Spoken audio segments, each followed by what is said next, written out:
Surya Paloh dijadwalkan bertemu dengan Airlangga Hartarto. Ada apa kira-kira?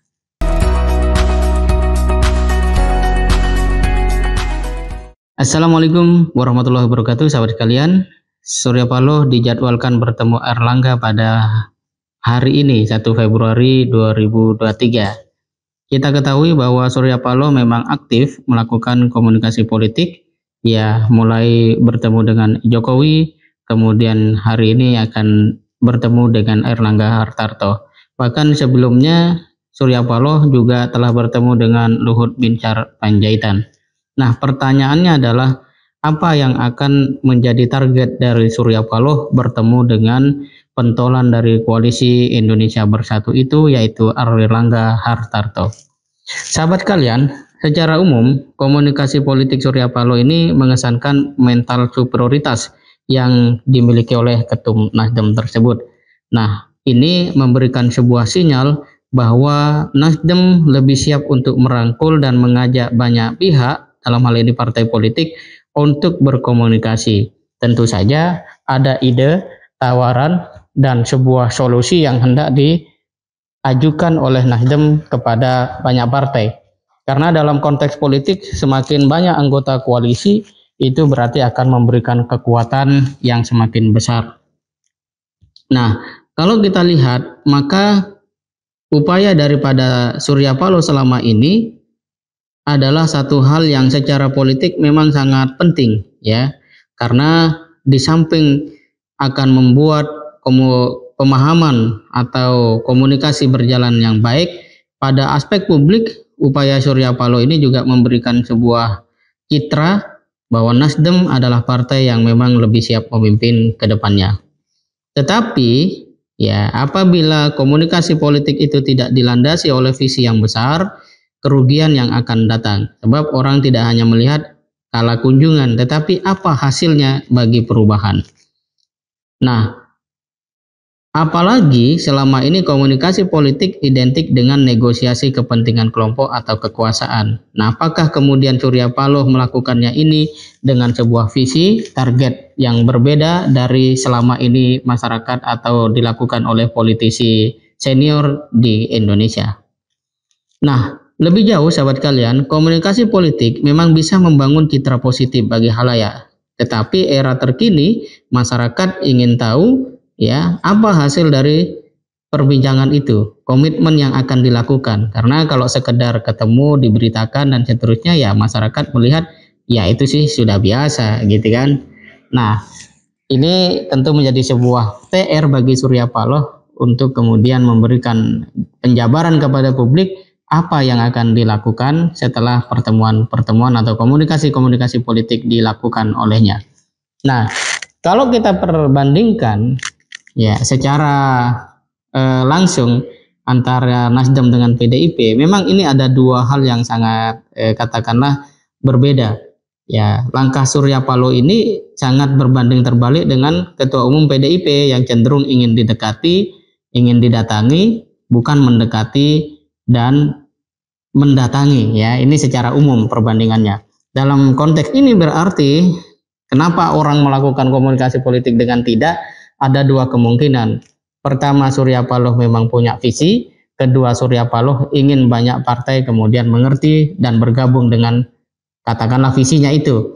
Sedangkan Megawati, Ketua Umum PDIP, satu sisi memang dia bisa mencalonkan presiden tanpa koalisi, di sisi yang lain dia adalah pemenang pemilu, sehingga wajar kalau kemudian dari sisi kalkulasi sementara ya oranglah yang harus datang ke PDIP, bukan PDIP yang datang kepada orang lain. Nah, itu yang bisa kita lihat. Jadi dalam konteks ya kepemimpinan, tentu Surya Paloh ini lebih memberikan sebuah apa istilahnya ya, memberikan sebuah pembuktian bahwa bagusnya sebagai seorang pemimpin partai ya ketika dia punya visi besar ya dia harus aktif melakukan komunikasi politik. Nah, pertanyaannya kemudian adalah mengapa Airlangga yang jadi tujuan SP setelah Jokowi ya, yang menjadi tujuan Surya Paloh setelah Jokowi, apa kira-kira temanya gitu ya, apa targetnya? Kalau kita lihat Golkar ini memang sebuah partai yang tidak bisa dikatakan kecil, dia cukup besar dan selalu menjadi pembeda ya dalam banyak hal. Dan sampai hari ini Golkar yang walaupun merupakan partai besutan era Orde Baru tetap mampu eksis ya dengan pengaruh dan kapasitasnya yang sepertinya tidak pernah tergerus ya secara nasional terutama. Nah, kalau kemudian Surya Paloh mengajak Golkar dan misalnya kemudian Airlangga Hartarto tertarik, maka dua kemungkinan akan terjadi. Pertama, akan ada potensi ya hadirnya pasangan Anies Ridwan Kamil.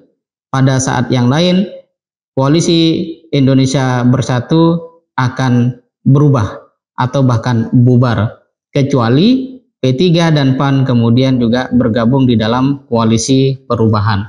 Karena kalau kalkulasi politiknya Anies Ridwan Kamil ya di atas kertas itu potensi menangnya sangat kuat, dan ini akan membuat ya koalisi Indonesia Raya ya PKB dengan Gerindra termasuk PDIP itu akan berpikir keras, bahkan mungkin mereka akan bersatu menjadi satu koalisi baru gitu ya.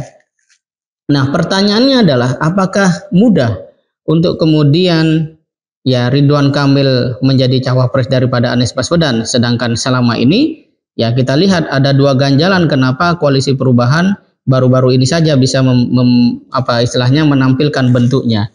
Pertama, karena memang di dalam koalisi perubahan AHY itu didorong untuk menjadi cawapres daripada Anies Baswedan. Sebelumnya PKS juga mengusulkan ada Aher, walaupun PKS kemudian melunak, dan sampai sekarang AHY masih didorong untuk menjadi wakil presiden. Nah, ada tiga kemungkinan lagi ya. Kalau misalnya AHY melunak, maka bisa Anies RK. Tapi pertanyaannya apakah Demokrat secara umum akan menyetujui itu? Nah, itu yang pertama. Yang kedua, bagaimana dengan ya kesiapan Golkar? Karena belum tentu Ridwan Kamil itu akan diserahkan begitu saja. Dan yang ketiga, sangat mungkin kalau kemudian Demokrat ya istilahnya dalam tanda kutip tidak menerima hal tersebut, dia akan balik kanan. Tapi balik kanannya Demokrat itu akan sulit, mengingat tidak ada koalisi lain lagi yang bisa dia datangi. Tidak mungkin Demokrat berkoalisi dengan PDIP. Nah, disinilah kemudian ya hitung-hitungan secara politik masih sangat panjang untuk segera diselesaikan oleh Surya Paloh dan Airlangga itu sendiri. Namun yang lebih penting adalah kalau Anies berpasangan dengan Ridwan Kamil, memang posisi positifnya jauh lebih banyak ya. Keduanya adalah ya orang-orang yang terdidik, pernah jadi gubernur, ya bahkan Ridwan Kamil pernah jadi wali kota, dan itu menjadi sebuah poin tersendiri. Artinya bisa diasumsikan pasangan Anies Ridwan Kamil itu akan menggulung suara rakyat Indonesia pada pemilu 2024, dan itu akan membuat lawan dari pihak koalisi lain semakin harus berpikir betul siapa sosok yang bisa ya katakanlah mengimbangi pasangan ini. Tetapi kalau kemudian ternyata adalah ya bukan dalam rangka Anies Ridwan Kamil, boleh jadi koalisi perubahan itu akan semakin solid, walaupun ya Golkar atau koalisi Indonesia Bersatu tidak bisa dirangkul oleh Nasdem. Semoga bermanfaat. Assalamualaikum warahmatullahi wabarakatuh.